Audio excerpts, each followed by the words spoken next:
Bonjour et bienvenue à tous. Là, contre la politique de terreur, il faut une réaction ou des réactions de terreur, chers compatriotes guinéens. C'est Nabilaï Kamara depuis Bruxelles. J'espère que vous êtes là, chers compatriotes guinéens, tous ensemble, pour notre révolution, parce qu'il faut une véritable révolution contre la politique de terreur choisie par Mamadi Doumbouya. On ne se décourage pas, loin s'en faut, chers compatriotes guinéens, on ne se décourage pas. Je commence à entendre certains donner des discours, disons, à faire mal à la tête, à donner des mots de tête, c'est vrai. Alors non, chers compatriotes guinéens, c'est bien le moment, j'ai toujours dit qu'on fasse Alpha Condé, c'est bien le moment en fait, ce n'est que le début du commencement. Hein, c'est maintenant, chers compatriotes guinéens, et je dis bien le bon moment d'ailleurs parce que c'est en ce moment, Mamadi Doumbouya, en fait, est dans l'hésitation, n'est-ce pas? Il est dans l'hésitation, c'est-à-dire qu'il pousse des pions voir la réaction, n'est-ce pas? Il pousse voir comment nous réagissons. C'est le bon moment, le moment dans lequel, lui, Mamadi Doumbouya, il essaye disons, de gérer les choses à tâtons, chers compatriotes guinéens, n'est-ce pas? Voilà. Très bien. Alors, je disais, en termes d'information, contre la politique de terreur, il faut une réaction de terreur, chers compatriotes guinéens. Très bien. Alors, pour commencer, en fait, ce direct, il y a cette bonne nouvelle, franchement, que j'admire, qui vient de Burkina Faso, n'est-ce pas? Alors, au Burkina Faso, regardez ce qui se passe. Je dis toujours que, vous avez vu, il y a eu coup d'État au Mali, nous avons une junte militaire au Mali, au Burkina et au Niger, mais je vous assure que ce sont des peuples, trois peuples très différents. Au Burkina, au Mali, au Niger, vous constaterez, vous allez voir que là, on a affaire aux peuples très vaillants. Ils seront en fait les premiers, vous verrez, les premiers de loin à en fait aller vers, ou atteindre, ou de toute façon aller vers le retour à l'ordre constitutionnel. Ça, c'est clair et net. Je vous dis pourquoi. Regardez ce qui se passe au Burkina Faso. Au Burkina Faso, il y a ce qu'on appelle là-bas le Conseil supérieur en fait de la communication. C'est la même chose que la haute autorité de communication en Guinée. Alors, de quoi s'agit-il, ces compatriotes guinéens? Alors, ce Conseil supérieur de la communication a tout simplement suspendu un journal. Il a suspendu un journal, le journal qu'on appelle Événement au Burkina Faso, pour un mois. N'est-ce pas? Et regardez tout de suite ce qui se passe. On a le tribunal administratif burkinabé qui annule tout simplement, qui ordonne et annule en fait la décision de ce tribunal supérieur, disons, de la communication au Burkina Faso. Il annule, s'il vous plaît. Vous voyez cela? C'est comme si en Guinée, par exemple, on a eu la haute autorité de la communication qui a suspendu les médias en Guinée. Vous vous rappelez? Et qu'un tribunal administratif guinéen, n'est-ce pas, en fait, ordonne d'annuler totalement la décision de la haute autorité de la communication. En Guinée, ce n'est pas possible, n'est-ce pas? Ou ce n'a pas été possible. Au Burkina, oui. Vous savez pourquoi au Burkina c'est possible? Même au Mali c'est possible? Ce que Mamadi Doumbouya a fait en Guinée, en suspendant les radios, en fermant, avec la manière, pensez-vous que cela serait possible donc au Burkina Faso, au Mali ou au Niger? Jamais. Vous savez pourquoi? Parce que là, il y a des juges professionnels. Des juges professionnels. Des juges qui ont des principes. Ils préfèrent perdre leur position, leur place dans l'administration, mais ils resteront en fait, je dirais, cohérents avec leurs principes. C'est cela. Voilà, chers compatriotes guinéens, vous voyez la différence. Je vous dis très bien que Burkina, Mali, Niger, ils vont aller très vite, n'est-ce pas? Vous allez voir vers, en fait, ce point qu'on appelle le retour à l'ordre constitutionnel. Très rapidement. C'est un peuple qui ne se laissera pas manipuler longtemps. Arrivé à un certain point, vous verrez, les citoyens dans ces différents pays réagiront. Je vous le dis. Si les citoyens, les militaires ne le font pas, parce que je suis sûr que les militaires dans ces pays réagiront, les militaires rationnels au Mali, au Burkina et au Niger réagiront, ça c'est clair et net. Si les militaires ne le font pas, vous verrez, ce sont des citoyens. Ou en même temps, les militaires rationnels et les citoyens. Ça c'est clair. Ça c'était au Burkina Faso, chers compatriotes guinéens. Alors, toujours, l'actualité. Alors, nous savons tous que les membres du FNDC sont en prison. Il est question donc de Fonike Mange et Mamadou Bilo, n'est-ce pas? Ils sont en prison, en fait, on ne sait même pas la destination, et ils ont été kidnappés par des hommes cagoulés. Vous voyez?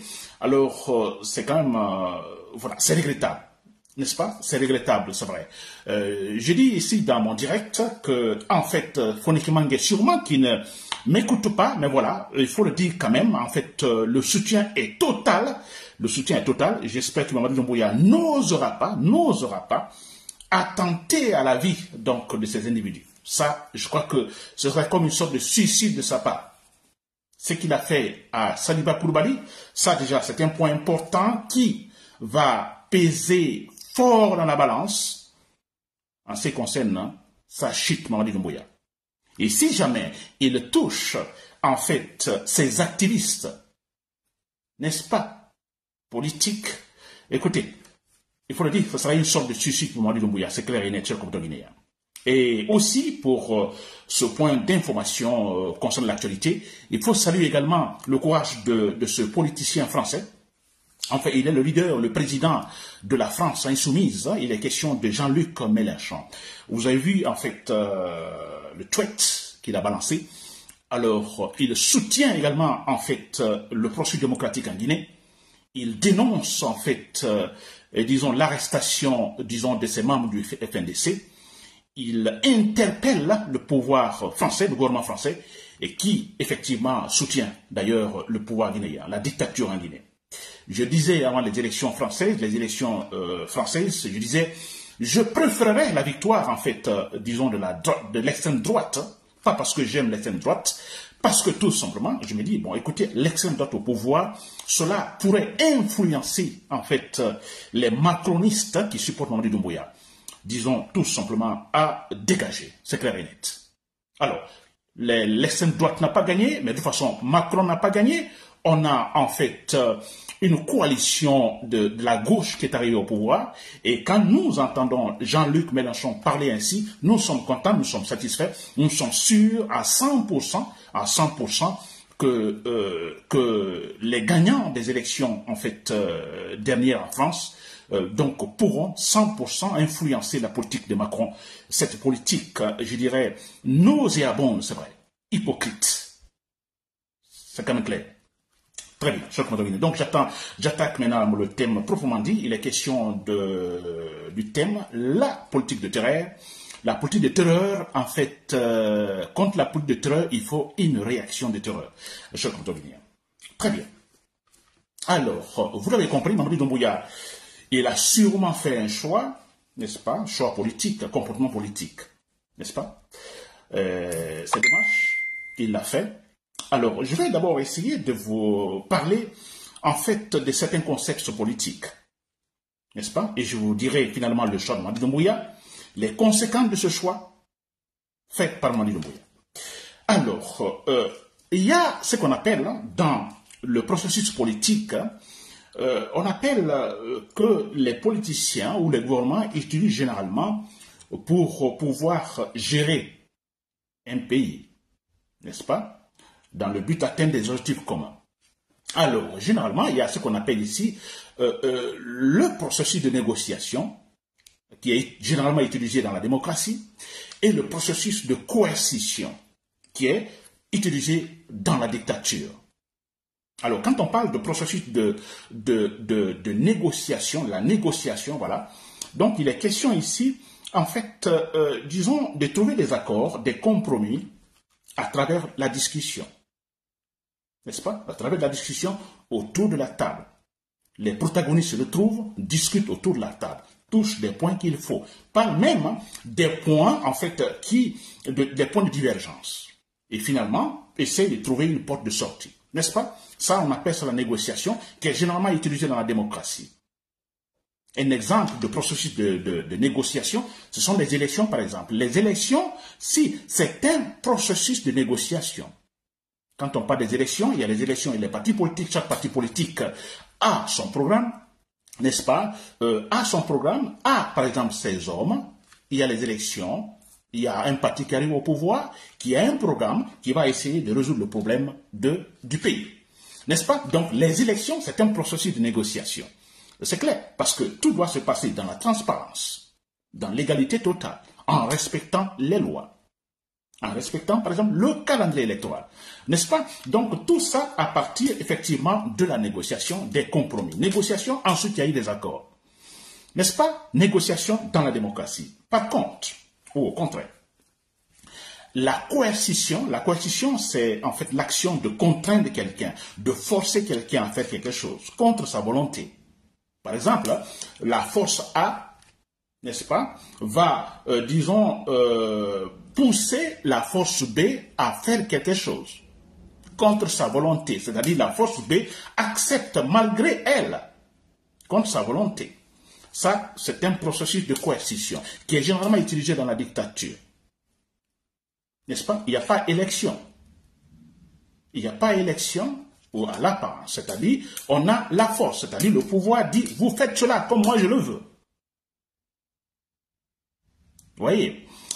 Donc, vous avez compris, en fait, ces deux concepts. La négociation et la coercition. La négociation dans la démocratie, la coercition dans la dictature, l'autoritarisme. Très bien, cher compatriotes guinéens. Alors, si vous avez compris en fait ces deux concepts, et voilà, je vais vous dire le choix de Mamadi Doumbouya. C'est simple, vous l'avez compris, le choix de Mamadi Doumbouya, c'est bien le processus de coercition. N'est-ce pas? Il a fait son choix. Le comportement politique choisi, c'est la coercition. C'est-à-dire la force, la terreur, la politique de terreur. Vous le faites comme moi je le veux. Vous le faites comme je le veux. Contre notre volonté, nous devons le faire. Il impose, en fait, ses desiderata. N'est-ce pas? C'est cela, la coercition, cher compatriote guinéen. Alors, c'est très clair, nous le voyons, il a fait ce choix. C'est ce qui se passe maintenant. Mais quelles sont les conséquences? Ou comment ça se passe? Ce choix politique, n'est-ce pas, de coercition, cher compatriote guinéen. Alors, c'est très clair comment, en fait, ce choix politique, la coercition fonctionne, donc c'est la dictature. Alors, les éléments sont là, les outils sont là, c'est de la propagande, c'est de la démagogie, n'est-ce pas? C'est de la force physique, l'argument de la force.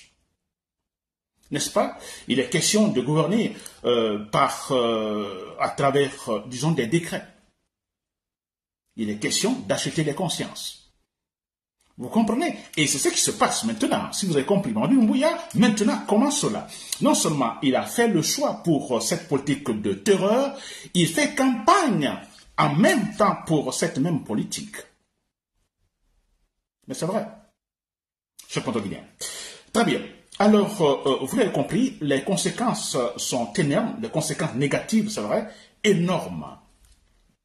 Oui, regardez ce qui se passe. Voilà, on empêche d'abord la liberté d'expression, donc cela totalement massacré, là vous l'avez compris, mais c'est vrai, c'est le choix, c'est-à-dire certains comportements politiques de coercition. Il n'y a pas à négocier, il n'y a pas à chercher l'accord. L'accord avec qui? Si le monsieur pense qu'il n'y a qu'un seul protagoniste, c'est-à-dire le pouvoir, Mamadi Doumbouya, lui seul. Accord pourquoi? Parce que quand on parle de l'accord, c'est qu'on accepte de parler avec l'autre. Non, il n'y a pas cela, c'est une seule personne qui parle. Mamadi Doumbouya. N'est-ce pas? Et voilà. Donc la liberté d'expression massacrée, personne ne doit parler de politique, sinon le pouvoir. N'est-ce pas? Et là, il est question également d'éloigner toute personne, donc, je dirais, capable, ou toute personne suspectée, par exemple, de défier le pouvoir, en fait, de Mamadi Doumbouya. C'est cela. Et regardez, les Kassoum Fofana qui sont en prison, Damaro Camara, n'est-ce pas? C'est Dan Diallo à l'extérieur, Sidia Touré à l'extérieur. Pourquoi? Mais c'est normal, c'est purement politique. Il ne faut pas laisser sortir Kassoum Fofana ni Damaro Camara. C'est purement politique. Ils ne sont pas là parce qu'ils ont détourné tel ou tel autre, mais ce n'est pas vrai. Depuis que Mamadi Doumbouya est arrivé, combien de gens de Mamadi Doumbouya, à commencer par lui, ont détourné de l'argent? Donc, on peut comprendre que la raison pour laquelle Kassoum Fofana et Damaro sont retenus en prison, ça n'a absolument rien à voir avec une certaine, en fait, malversation ou truc financier. Non, non, c'est purement politique. Parce que ne l'oubliez pas que Damaro, j'ai jamais aimé sa politique, je l'ai toujours combattu, je vais toujours le combattre, mais c'est vrai. Mais écoutez, nous sommes rationnels, nous suivons également la logique de raisonnement, il faut défendre le droit, ils sont en prison de manière injuste, ça c'est clair. Damaro Camara, c'est un monsieur qui capable, s'il vous plaît, en liberté, il est capable vous voyez, de beaucoup de choses contre Mamadi Doumbouya. Kassel, il faut faire la même chose. Et voilà pourquoi ils sont retenus en prison. Ils ne vont pas les laisser. Vous comprenez, chers contemporains? Voilà. Alors, la politique de terreur, c'est ça aussi. Il est question de financer. Ils vont financer beaucoup pour la sécurité. En fait, sécurité, ça dit garder ce pouvoir. Donc, ça demande beaucoup d'argent. Beaucoup d'argent. Ça, c'est vrai. Donc, il y aura plus d'argent pour sécuriser le pouvoir que d'argent, effectivement, pour investir dans le pays. Oui, parce qu'il y a toujours cette peur. Là. Les dictateurs, disons, le comportement politique de coercition, il y a toujours cette peur de perdre le pouvoir. Tout le monde est suspecté, alors, bon voilà, il faut tout faire, acheter des consciences. Des décrets tombent à tout moment pour nommer les gens. Nommez pas pour, on vise une certaine compétence pour un travail donné. Non, c'est juste pour faire taire. Mais c'est cela. Je prends un petit exemple, hein. C'est pas considérable. Je prends Takana, ce jeune Takana John, voilà. Alors, pour moi, ce n'est pas un reggaeman, parce que les reggaeman, ouais, ils se battent toujours pour un idéal. C'est-à-dire un idéal, ils se battent tous du côté, en fait, des plus faibles. N'est-ce pas? Ça, c'est les reggaeman. D'une façon générale. Essayez de constater. C'est cela, les reggaeman. Takana, non. Il se bat pour le plus fort. Il est du côté des plus forts, contre les plus faibles. N'est-ce pas? Alors, Takana, c'est un peu cela. Alors, le pouvoir cherche toujours à approcher des gens comme ça, acheter la conscience, n'est-ce pas? En leur donnant de l'argent, de la pollution, et puis voilà. Et ça, c'est ce que le pouvoir fait. Va faire avec beaucoup de gens. Et c'est pourquoi, moi, je demande à tous les Guinéens, n'est-ce pas? Alors, se décourager, non, je l'ai dit au départ, on ne doit pas se décourager. Pas se décourager, mais surtout, en fait, garder nos principes. Gardons nos principes, s'il vous plaît. N'est-ce pas? Soyons cohérents avec nous-mêmes, avec nos principes. Et gardons la conclusion dans la tête. N'est-ce pas? Si nous gardons la conclusion dans la tête, ça veut dire quoi? Que nous savons là où nous allons. Il y aura du vent, il y aura de la tempête.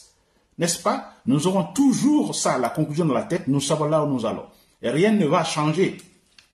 Ça, c'est avoir la conclusion dans la tête. Donc, je demande à tous les Guinéens, tous ceux qui se battent pour le processus démocratique en Guinée, alors d'avoir la conclusion dans la tête. C'est vrai que beaucoup déjà sont totalement, en fait, corrompus, et ce qui est quand même ridicule, n'est-ce pas? Alors, mais c'est cela. Ça va se passer ainsi parce que c'est le comportement politique choisi par Mamadi Doumbouya. Takana John, en parlant de lui, par exemple, on sait que lui, dans un futur très proche, ça c'est clair, Mamadi Doumbouya ne sera pas là, on verra, on entendra un autre discours de Takana John. N'est-ce pas? Alors, c'est des gens à ne pas considérer qu'il faut bouder, il faut laisser, ils n'ont en fait aucun effet, c'est vrai, leur changement politique par-ci par-là, ou d'opinion, ça n'a aucun effet, mais c'est vrai. Et tout ce qu'ils cherchent, c'est lui avoir de l'argent, et puis c'est tout. Nous ne pouvons pas le considérer. N'est-ce pas? Cher compteur guinéen. Très bien. Alors, vous l'avez compris, ce choix politique, du comportement politique choisi, en fait, fait par Mamadi Doumbouya, la coercition, c'est cela. Oubliez la négociation, oubliez la démocratie, oubliez les élections. Non. Mamadi Doumbouya n'est pas sur ce chemin, c'est clair et net. N'est-ce pas?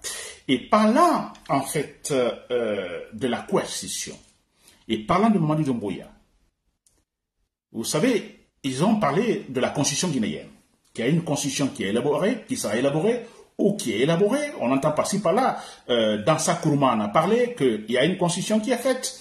Alors, on a entendu même Baouri, le Premier ministre, parler de la Constitution aussi et parler même du référendum. Un référendum. Il sera organisé également pour le oui ou le non, n'est-ce pas, des citoyens guinéens, n'est-ce pas, pour le contenu de cette Constitution. Mais je vous dis une chose. Et depuis, jusque maintenant, nous ne savons pas, n'est-ce pas, nous ne connaissons pas cette Constitution, nous ne connaissons pas son code ni rien.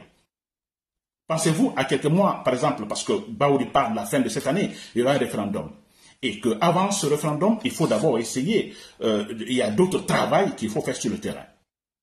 N'est-ce pas? Il faut avoir une idée sur le nombre des électeurs. Rien n'est fait de ce côté-là. On ne sait pas combien d'électeurs en Guinée, combien vont-ils voter, etc., etc. On ne le sait pas. N'est-ce pas, chers compatriotes guinéens? Absolument rien. Alors, je vous dis très clairement que cette constitution, peut-être ça s'est élaboré déjà, mais pourquoi il tarde à, en fait, nous donner cela publiquement? Et parce qu'il y a un problème. La constitution sûrement élaborée maintenant, en fait, ne tient pas compte de Mamadi Doumbouya. Parce que Mamadi Doumbouya a dit au départ, en fait, il a dit que lui, ni aucun membre du gouvernement ne sera candidat aux prochaines élections, à la fin de la transition. Alors, élaborer une constitution. Maintenant, on a Mamadi Doumbouya maintenant qui est positionné, qui veut le pouvoir. Il veut le pouvoir. Il veut son seul leadership politique en Guinée. Il veut garder le pouvoir. Vous verrez, il y aurait une contradiction. Cette constitution qu'ils vont élaborer, qu'ils vont publier très rapidement, vous voyez, il y aura une contradiction, ce ne serait pas bien pour eux. Une constitution dans laquelle, alors, on ne tiendrait pas compte de la participation de Mamadi Doumbouya. C'est-à-dire aucun article aménagé pour que Mamadi Doumbouya puisse participer. S'il y a une constitution qui est élaborée, sûrement il y en a, mais qui ne tient pas compte de Mamadi Doumbouya. Alors c'est une erreur. Alors ils ne vont pas publier, ils vont tout faire passer cette année, et la constitution qui sera élaborée tiendra compte de la participation de Mamadi Doumbouya. Il y aurait un article qui, effectivement, avantagerait Mamadi Doumbouya pour sa participation. C'est clair et net. N'est-ce pas? Très bien. Alors, vous avez compris, cher compatriote guinéen, c'est que moi, j'ai dit, contre la politique de terreur, il faut une réaction de terreur. Vous avez compris, une réaction de terreur, des réactions de terreur de notre part. C'est-à-dire que Mamadi Doumbouya a choisi le comportement politique de coercition, n'est-ce pas? Alors, nous devons choisir effectivement une réaction de terreur, n'est-ce pas? L'argumentation de la force.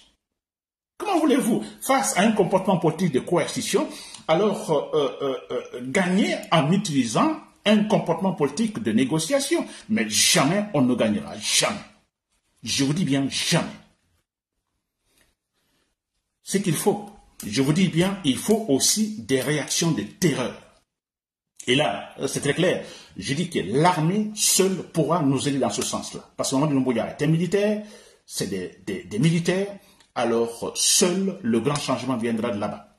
Moi, je ne dis pas qu'une révolution des citoyens ne pourra pas faire l'affaire, bien sûr. Mais écoutez, pour éviter également, parce qu'on a affaire aux bourreaux, on a affaire aux barbares, aux inconscients, aux gens insensibles qui pourraient faire du massacre, chers compatriotes guinéens.